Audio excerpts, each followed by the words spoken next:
चलिए 12th class देखिए, आज आप लोग का जो ऑब्जेक्टिव है वो किस चीज का सुनने के लिए है? इकोनॉमिक्स है ना।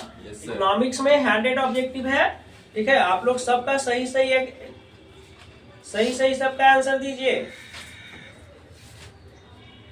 ठीक है। इतना ऑब्जेक्टिव है, काफी है। एक आध दिन और आप लोग का क्लास ले लेंगे इसका, ठीक है, 1 या 2 दिन, ठीक है। बाकी उसमें से जितना याद कर लीजिएगा वही आएगा, इससे ज्यादा आने वाला है नहीं। चलिए शुरू करते हैं। चलिए खड़ा बेटा, खड़ा होइए। किस बाजार में फर्म का मांग वक्र पूर्ण लोचदार होता है? पूर्ण प्रतियोगिता, एकाधिकार, एकाधिकारी प्रतियोगिता, अल्प पूर्ण प्रतियोगिता। एकाधिकारी बाजार किसे दर्शाता है? उत्पादन प्रक्रिया, वितरण प्रणाली, बाजार प्रवृत्ति, इनमें से कोई नहीं। बाजार प्रवृत्ति। बाजार स्थिति में जिसमें वस्तु का केवल एक क्रेता होता है, क्या होता है? वस्तु का केवल एक क्रेता हो, क्या कहलाता है? एकाधिकार। मोनोप्सोनी, द्वितीय अधिकार, ठीक है। विभेदीकृत उत्पादन विशेषता है किसमें? केवल एकाधिकारी प्रतियोगिता में, केवल एकाधिकार बाजार में।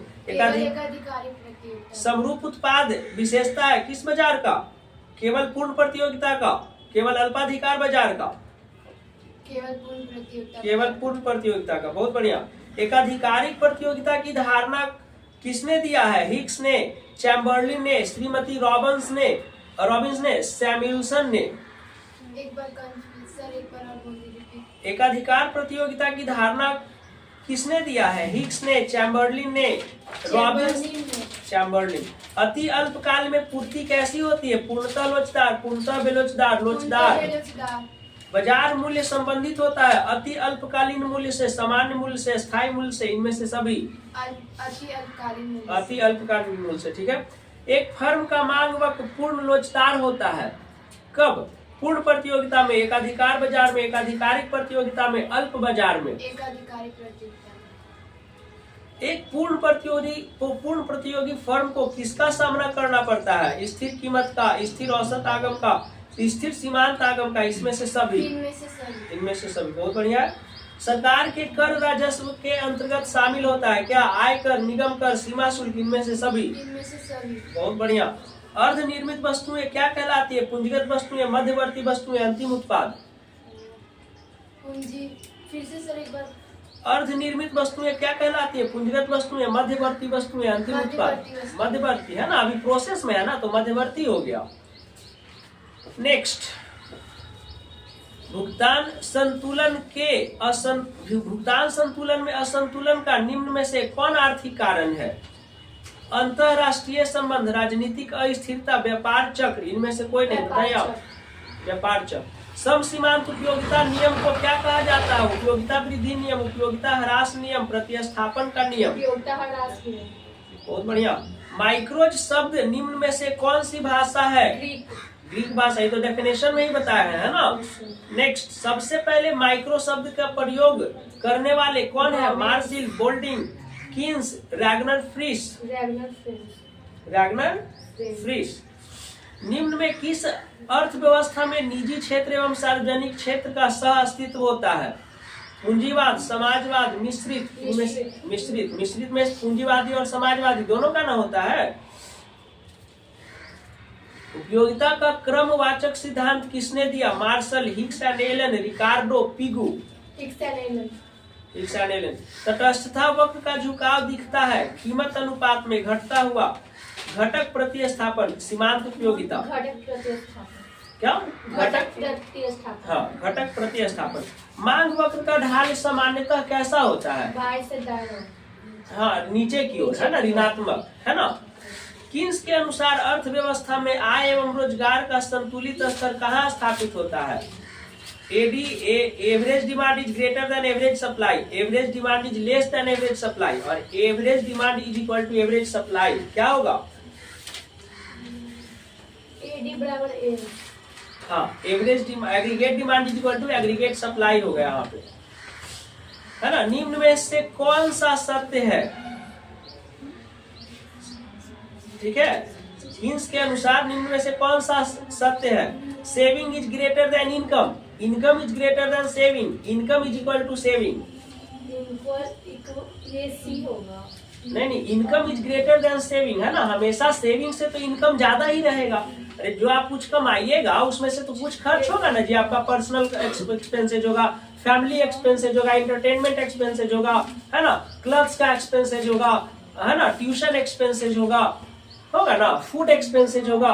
तो ये सब खर्च करने के बाद जो बचेगा वही ना सेविंग है। तो income is greater than saving होगा। नेक्स्ट, किन्स का रोजगार सिद्धांत निम्नलिखित में किस पर निर्भर करता है? प्रभावपूर्ण मांग, पूर्ति, उत्पादन क्षमता, इनमें से कोई नहीं। प्रभावपूर्ण मांग।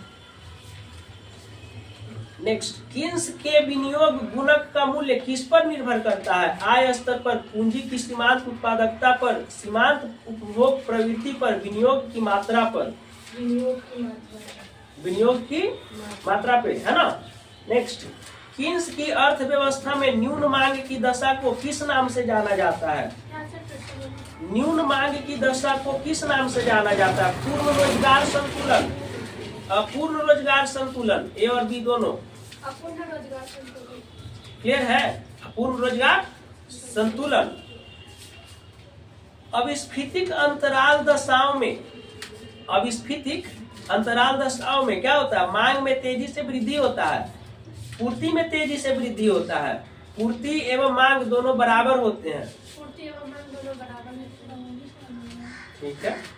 अब स्फीतिक अंतराल को ठीक करने के लिए प्रमुख राजकोषीय उपाय कौन से हैं? स्फीतिक अंतराल को ठीक करने के लिए कौन से राजकोषीय उपाय है? सार्वजनिक बचत व्यय में कटौती, करों में वृद्धि। अगर महंगाई बढ़ गया है तो क्या कर सकते हैं, है ना? सार्वजनिक व्यय में कटौती, करों में वृद्धि, सार्वजनिक ऋणों में वृद्धि, इनमें से सभी। क्लियर है? सार्वजनिक ऋणों में वृद्धि, है ना। नेक्स्ट, न्यून मांग को ठीक करने के निम्नलिखित में कौन से उपाय हैं? राजकोषीय उपाय, मौद्रिक उपाय, ए और बी दोनों। हाँ, राजकोषीय और मौद्रिक दोनों है। एवरेज रिवेन्यू प्रदर्शित करता है, एवरेज रिवेन्यू प्रदर्शित करता है कब? Total revenue divided by quantity, change in quantity divided by price, change in total revenue divided by change in quantity. हाँ, changing in TR divided by changing Q. ठीक है। अधिकार एवं एक अधिकारी प्रतियोगिता में क्या होता है? Average revenue equal to marginal revenue, average revenue is greater than marginal revenue, average revenue is less than marginal revenue. Average revenue equal to marginal revenue, AR equal to MR. पूर्ण प्रतियोगिता में क्या स्थिर रहता है? Average revenue, marginal revenue, average revenue और marginal revenue दोनों। और बस तीन ही है इसमें, इनमें से कोई नहीं है। पूर्ण प्रतियोगिता में क्या स्थिर रहता है? एआर, एमआर, एआर और एमआर दोनों। हाँ, एवरेज रिवेन्यू और मार्जिनल रिवेन्यू दोनों स्थिर रहता है। प्रत्येक बाजार दशा में एक फर्म के संतुलन के लिए कौन सी शर्त पूरी होनी चाहिए? प्रत्येक बाजार दशा में एक फर्म के संतुलन के लिए, है ना, इक्विलिब्रियम होना चाहिए, है ना। कौन सा शर्त पूरा होना चाहिए? Average revenue equal to marginal revenue, marginal revenue equal to marginal cost. Marginal curve जो है, मार्जिनल रिवेन्यू को नीचे से उसका कर्व जाएगा, क्या होगा? ठीक है। फर्म की अंतिम संतुलन दशा में, अंतिम संतुलन दशा में क्या होगा? मार्जिनल कॉस्ट वक्र मार्जिनल रिवेन्यू को ऊपर से काटेगा, मार्जिनल कॉस्ट वक्र मार्जिनल रिवेन्यू को नीचे से काटेगा, नीचे से काटेगा। ठीक है। पूर्ति में कमी के निम्नलिखित में कौन से कारण है? पूर्ति में कमी के निम्नलिखित में कौन से कारण है? उत्पादन लागत में वृद्धि, स्थापन वस्तु की कीमतों में वृद्धि, उद्योग में फर्मों की संख्या में कमी, इनमें से सभी। नेक्स्ट देखो बेटा कौन है? पूर्ति निम्नलिखित में किससे जुड़ी होती है? किसी समय की अवधि, कीमत, ए और बी दोनों। वस्तु की उस मात्रा को क्या कहते हैं जिसे विक्रेता बाजार में निश्चित समय तथा निश्चित कीमत पर बेचने के लिए तैयार हो? पूर्ति। बहुत बढ़िया। जब किसी वस्तु की पूर्ति में अनुपातिक परिवर्तन उसके कीमत में होने वाले अनुपातिक परिवर्तन से अधिक होता है तो पूर्ति की लोच क्या होती है? इकाई से कम। पागल है हाँ सर। है ना। हम क्या बता रहे हैं कि जब जो पूर्ति जो प्रतिशत जो है percentage change in supply is greater then percentage change in price, है ना। सप्लाई ज्यादा है किस चीज से? प्राइस से, तो क्या होगा? लोचदार न होगा जी, इकाई से अधिक न होगा, इकाई से अधिक पूर्ति हो गया है ना। when percentage change in quantity supply is greater than percentage change in price, ठीक है ना, then that condition is called क्या होगा? रिलेटिव, यानी कि लोचदार, यानी कि इकाई से अधिक, है ना, मोर देन 1 यूनिट, है ना। Next,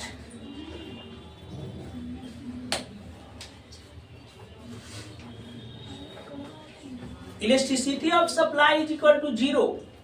elasticity of supply is equal to 0 का अर्थ क्या है कि पूर्ति की लोच क्या है? 0 हो गया। Elasticity of supply is equal to 0 हो गया तो क्या होगा? लोचदार होगा कि बेलोचदार होगा? बेलोचदार होगा, ठीक है। गुणात्मक साख नियंत्रण के अंतर्गत निम्नलिखित में किसे शामिल किया जाता है? ऋणों की सीमांत आवश्यकता में परिवर्तन, साख की रशनिंग, प्रत्यक्ष कार्यवाही, इनमें से सभी। निम्नलिखित में से कौन सा व्यय एक पुल के निर्माण में होता है?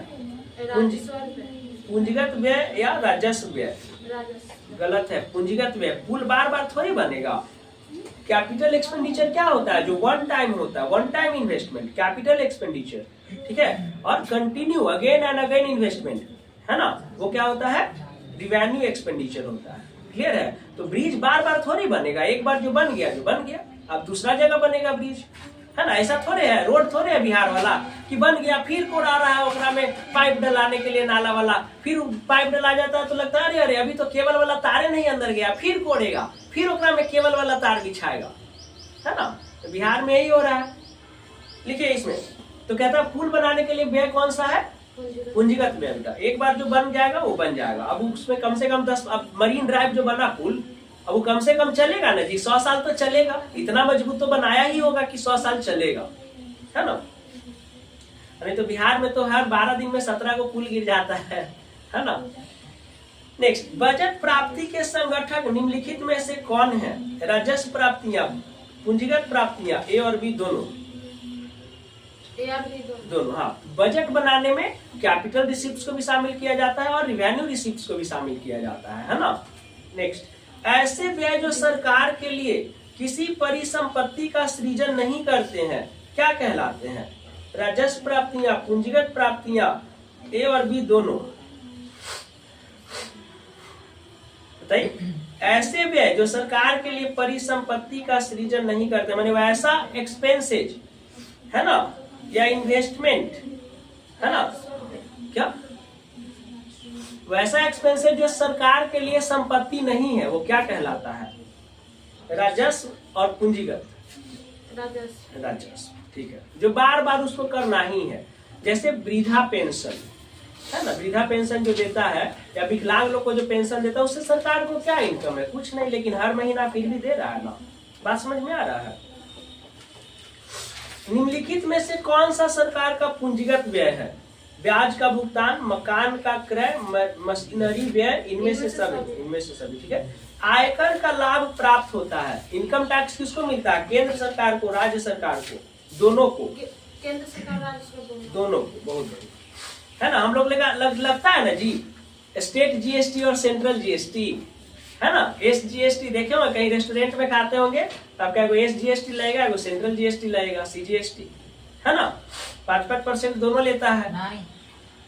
नहीं क्या? नहीं।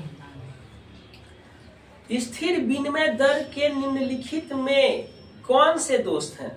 स्थिर विनिमय दर के कौन सा दोष है? राष्ट्रीय हितों की अवहेलना, पूंजी की सीमित प्रवाह, विनिमय दरों में आकस्मिक उच्चवाचन, इनमें से सभी। देखिए, जब भी इनमें से सभी रहता है तो ज्यादातर का आंसर इनमें से सभी रहता है, लेकिन ऐसा नहीं कि हर क्वेश्चन का आंसर इनमें से सभी हो। याद करने पे डिपेंड करता है ना। ब्रेटन वुड्स प्रणाली के समय अधिकांश देशों में क्या था? स्थिर विनिमय दर, अधिक किलित विनिमय दर, ए और बी दोनों। स्थिर विनिमय दर है, क्या होगा फिर से, क्या दोनों होगा, स्थिर विनिमय दर भी और अधिकलित विनिमय दर भी।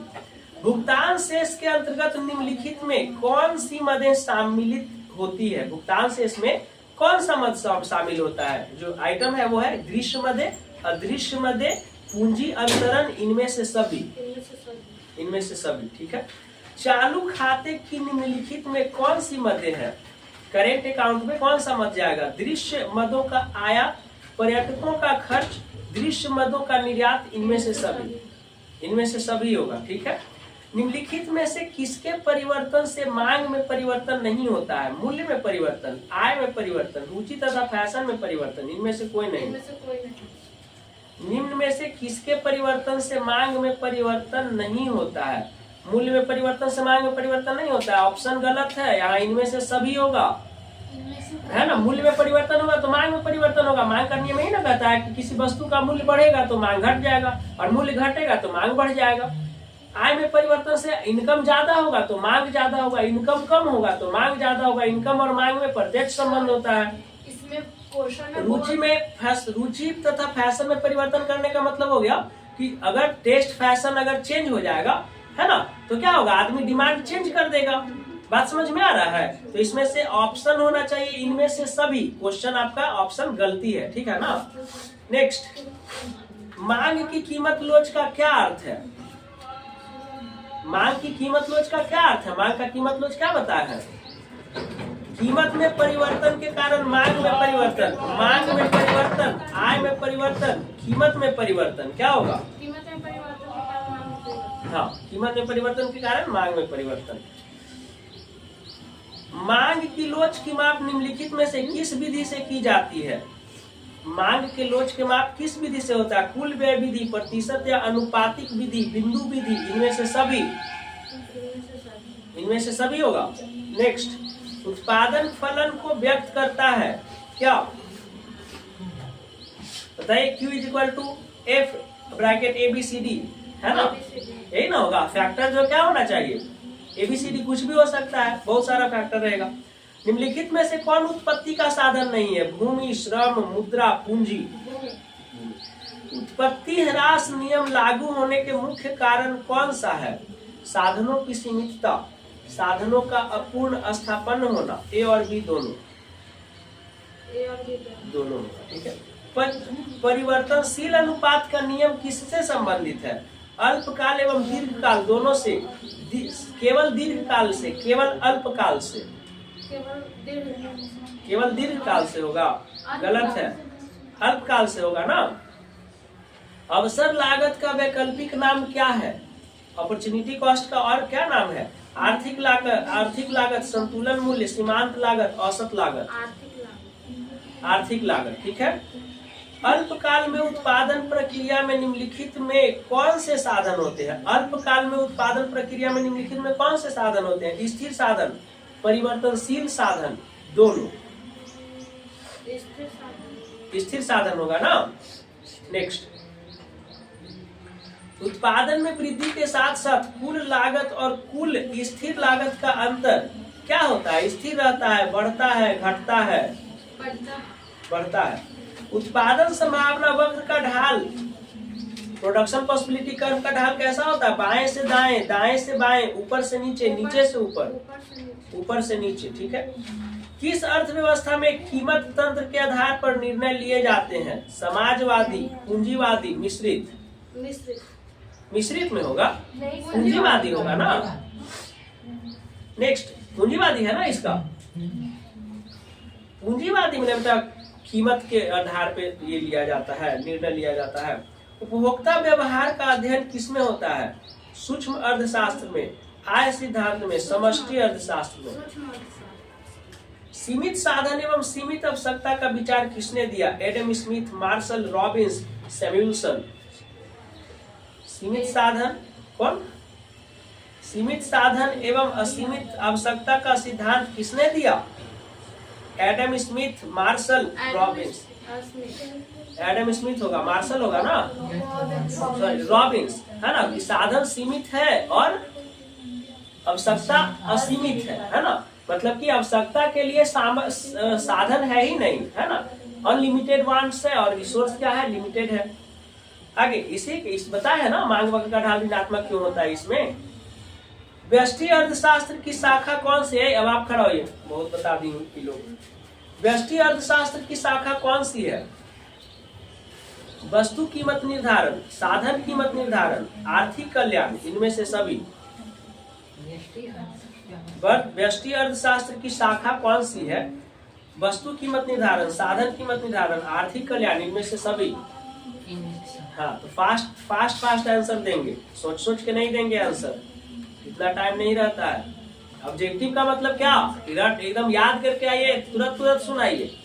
समसीमांत उपयोगिता नियम के विचार के मूल्य प्रतिपादक कौन थे। समसीमांत उपयोगिता नियम के विचार के प्रतिपादक कौन थे, माने किन्होंने समसीमांत उपयोगिता का नियम बनाया। मार्शल, गोसेन, रिकार्डो। सीमांत उपयोगिता ह्रास नियम के प्रतिपादक हैं कौन, Gaussian, Adam Smith, Chapman, Higgs. किसी वस्तु में मानवीय आवश्यकता की पूर्ति की क्षमता को क्या कहते हैं, उत्पादकता, संतुष्टि, उपयोगिता। वस्तु की हर अगली इकाई के प्रयोग से सीमांत उपयोगिता घटती है, बढ़ती है, घटती है। मूल्य वृद्धि से गिफिन वस्तु की मांग बढ़ जाती है। गिफिन वस्तु मतलब घटिया वस्तु हो गया। वस्तु की कीमत उस बिंदु पर निर्धारित होती है जहां वस्तु की मांग अधिक हो, वस्तु की पूर्ति अधिक हो, वस्तु की मांग और वस्तु की पूर्ति बराबर हो, वस्तु की मांग और पूर्ति दोनों इक्वल होनी चाहिए। ठीक है। पूंजी के स्टॉक की वृद्धि कहलाती है। पूंजी जब स्टॉक कर लेंगे, यानी कि स्टॉक में जब वृद्धि करेंगे तो उसको क्या कहेंगे, पूंजी ह्रास, पूंजी लाभ, पूंजी निर्माण, पूंजी लाभ। ए बच्ची खड़ा होइए। पूंजी के स्टॉक की वृद्धि क्या कहलाएगी, पूंजी ह्रास, पूंजी लाभ, पूंजी निर्माण, पूंजी निर्माण। सही से याद कीजिए। सामान्य कीमत स्तर का अध्ययन किया जाता है समष्टि अर्थशास्त्र। समष्टि अर्थशास्त्र में ध्यान नहीं दिया जाता किस पे, बेरोजगारी की समस्या पर, अर्थव्यवस्था में मुद्रा प्रसार पर, समग्र मांग पर, जूट उद्योग पर। ठीक है। समष्टि अर्थशास्त्र की निम्नलिखित में कौन सी उपयोगिता है, सरकारी आर्थिक नीति का निर्माण, आर्थिक विकास, अंतर्राष्ट्रीय तुलनाएं, इनमें से सभी। समष्टि अर्थशास्त्र मतलब मैक्रो इकोनॉमिक्स। मैक्रो इकोनॉमिक्स में बड़े बड़े इकाइयों का अध्ययन किया जाता है, जैसे नेशनल इनकम हो गया, नेशनल डेवलपमेंट हो गया, है ना, प्राइस मैकेनिज्म हो गया, है ना, कीमत निर्धारण, ये सब इसमें से सभी होगा। प्राथमिकता क्षेत्र में सम्मिलित होता है। प्राथमिकता क्षेत्र में सम्मिलित होता है क्या, कृषि, खनन, इसमें से कृषि, खुदरा व्यापार, लघु उद्योग, इनमें से सभी। ठीक है। हाँ, खनन भी होगा, मतलब जो चीज जमीन से है वो क्या हो जाएगा, प्राइमरी हो जाएगा, है ना, प्राथमिक हो जाएगा। निम्नलिखित में कौन सा प्रवाह नहीं है, पूंजी, आय, निवेश, मूल्य ह्रास। निम्नलिखित में कौन सा प्रवाह नहीं है, पूंजी, आय, निवेश, मूल्य ह्रास। क्या होगा, पूंजी। 3 क्षेत्रीय मॉडल में निम्नलिखित में कौन शामिल है, परिवार, फर्म, सरकार, इनमें से सभी। प्रवाह के अंतर्गत निम्नलिखित में कौन शामिल है, ये तो हो गया। साख मुद्रा का विस्तार होता है जब नगद कोष अनुपात, साख मुद्रा कब बढ़ेगा, जब नगद कोष अनुपात घटेगा, बढ़ेगा। साख मुद्रा का विस्तार कब होता है, जब नगद कोष अनुपात घटेगा। ठीक है। व्यावसायिक बैंक का प्रमुख कार्य क्या है, साख नियंत्रण करना, बैंक, अन्य बैंकों को ऋण देना, ग्राहक का जमा स्वीकार करना, इनमें से सभी। ग्राहक का जमा स्वीकार, बहुत बढ़िया, बहुत कंफ्यूजिंग वाला दिया, साख का नियंत्रण, लेकिन ये तो केंद्रीय बैंक करता है ना, रिजर्व बैंक करता है ना। अन्य बैंकों को ऋण देना, ये तो head bank of reserve bank है, तो वो ऋण देगा। ऐसा नहीं कि एक बैंक दूसरे बैंक को ऋण नहीं देता है, लेकिन मोस्टली कौन देता है, केंद्रीय बैंक देता है। तो इसमें ग्राहकों का जमा स्वीकार करना होगा। व्यवसायिक बैंकों द्वारा स्वीकार की जाने वाली प्रमुख जमाएं कौन सी है? चालू जमा, बचत जमा, सब अवधि जमा, इनमें से सभी। इनमें से सब। इनमें से सभी। चालू जमा मतलब करेंट डिपॉजिट हो गया, बचत जमा मतलब सेविंग डिपॉजिट, जो सेविंग अकाउंट जो हम लोग के पास रहता है। सावधि जमा मतलब हो गया फिक्स डिपॉजिट, ठीक है, जो 5 साल के लिए 10 साल के लिए जो आप पैसे को फिक्स कर दिए है ना, उस पे इंटरेस्ट सबसे ज्यादा होता है। सेविंग अकाउंट में अभी 4.5% के करीब देता है इंटरेस्ट, और करेंट अकाउंट में आपको इंटरेस्ट नहीं देता है। बिजनेसमैन के लिए होता है कि आप कितना भी ट्रांजेक्शन कर सकते हैं इससे, इसमें कोई लिमिट नहीं रहता है इसमें। और ये क्या होता है, आपसे चार्ज भी करता है ना, बैंक आपसे चार्ज लेगा, आपको इंटरेस्ट देगा नहीं, वो चार्ज लेगा। केंद्रीय बैंक के निम्नलिखित में से कौन से कार्य हैं? नोट निर्गमन का एकाधिकार, सरकार का बैंक और विदेशी विनिमय कोषों का संरक्षक, इनमें से सभी। इनमें से सब। बहुत बढ़िया। भारत का केंद्रीय बैंक निम्नलिखित में कौन सा है? Reserve bank of India, state bank of India, central bank of India, bank of India. Reserve bank of India, ठीक है। बैठिए, खड़ा हो जाओ। हाँ, ठीक है। साख नियंत्रण के प्रमुख उद्देश्य इनमें से कौन है? साख नियंत्रण का प्रमुख उद्देश्य क्या है? कीमत स्थिरता स्थापित करना, विदेशी विनिमय दर में स्थिरता लाना, उत्पादन एवं रोजगार में वृद्धि का उपाय करना, इनमें से सभी। इनमें से सभी। बहुत बढ़िया। भारत में 14 बड़े अनुसूचित व्यावसायिक बैंकों का राष्ट्रीयकरण कब किया गया? 1969 में। 1969 में। बहुत बढ़िया। किन्स के अनुसार विनियोग से अभिप्राय है, मतलब विनियोग का क्या अर्थ है? वित्तीय विनियोग से, वास्तविक विनियोग से, वास्तविक विनियोग से। सामूहिक मांग का प्रमुख घटक क्या है? व्यक्तिगत उपभोग, सार्वजनिक उपभोग, विनियोग, इनमें से सभी। इनमें से सभी। निवेश के निर्धारक घटक कौन है?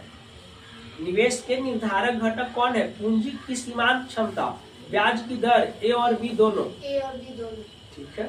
निम्नलिखित में से कौन सा राष्ट्रीय आय को प्रभावित करता है? नेशनल इनकम को कौन कौन सा इफेक्ट कर सकता है? वस्तु एवं सेवा कर, है ना, गुड्स एंड सर्विस टैक्स, निगम कर, है ना, ठीक है। स्थिर मूल्य पर आकलित सकल राष्ट्रीय उत्पाद क्या है? वास्तविक जीएनपी, ग्रॉस नेशनल प्रोडक्ट, ठीक है। घिसावट व्यय इसमें से सम्मिलित रहता है, किसमें? GNP at market cost, GNNP at market cost, NNP at क्या? जीएनपी और एनपी। हाँ, जीएनपी एट मार्केट कॉस्ट इसको कहेंगे, gross national product at market cost, है ना, मार्केट प्राइस। प्राथमिक क्षेत्र में निम्नलिखित में से कौन शामिल होता है? भूमि, वन, खनन, इनमें से सभी। इनमें से सभी। राष्ट्रीय आय के आकलन में किसी वस्तु या सेवा का मूल्य एक से अधिक बार शामिल करना कहलाता है दोहरी गणना, ठीक है। ये समस्या है राष्ट्रीय आय को मापने में, है ना, दोहरी गणना हो जाता है। द्वितीय क्षेत्र के अंतर्गत निम्नलिखित में कौन सी सेवा शामिल है? बीमा, विनिर्माण, व्यापार, बैंकिंग। हाँ, द्वितीय क्षेत्र मतलब इंडस्ट्रियल एरिया हो गया। इंडस्ट्री जितना जो भी है जहाँ उत्पादन का काम होता है वो क्या हो जाएगा?